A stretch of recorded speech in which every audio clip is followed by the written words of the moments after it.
দিন বন্ধের পর আবারও বেনাপোল বন্দর দিয়ে রেলপথে ভারতের সাথে শুরু হয়েছে আমদানি বাণিজ্য। বৈষম্য বিরোধী ছাত্র আন্দোলনের মধ্যে নিরাপত্তাজনিত কারণ দেখিয়ে গত ১৯ জুলাই থেকে রেলপথে বন্ধ ছিল বাণিজ্য ও পাসপোর্টধারী যাতায়াত। পরবর্তীতে দেশের ব্যবসায়ীদের দাবির মুখে গতকাল থেকে শুরু হয় রেলে পণ্য আমদানি। খুব শিগগিরই রেলে পাসপোর্টধারী যাতায়াতও শুরু হবে বলে জানা গেছে। এদিকে বাণিজ্য শুরুতে স্বস্তি ফিরেছে ব্যবসায়ীদের মাঝে। দ্রুত পণ্য খালাসে সব ধরনের সহযোগিতা করছে বন্দর ও রেল কর্তৃপক্ষ।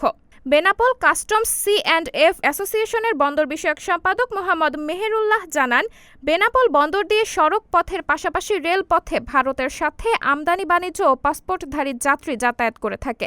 তবে জুলাইয়ে ছাত্র জনতার বৈষম্য বিরোধী আন্দোলনের মধ্যে নিরাপত্তাজনিত কারণ দেখিয়ে ভারত সরকার প্রতিরোধে বেশ কিছু পদক্ষেপ নেয়। এর মধ্যে ছিল ১৯ জুলাই থেকে দেশের মধ্যে রেল পণ্য পরিবহন ও পাসপোর্টধারী যাত্রী যাতায়াত বন্ধ রাখা হয়। এছাড়া বন্ধ করা হয়েছে বাংলাদেশিদের ভিসা প্রদান। সাবরিনা জলিল, সবার কথা।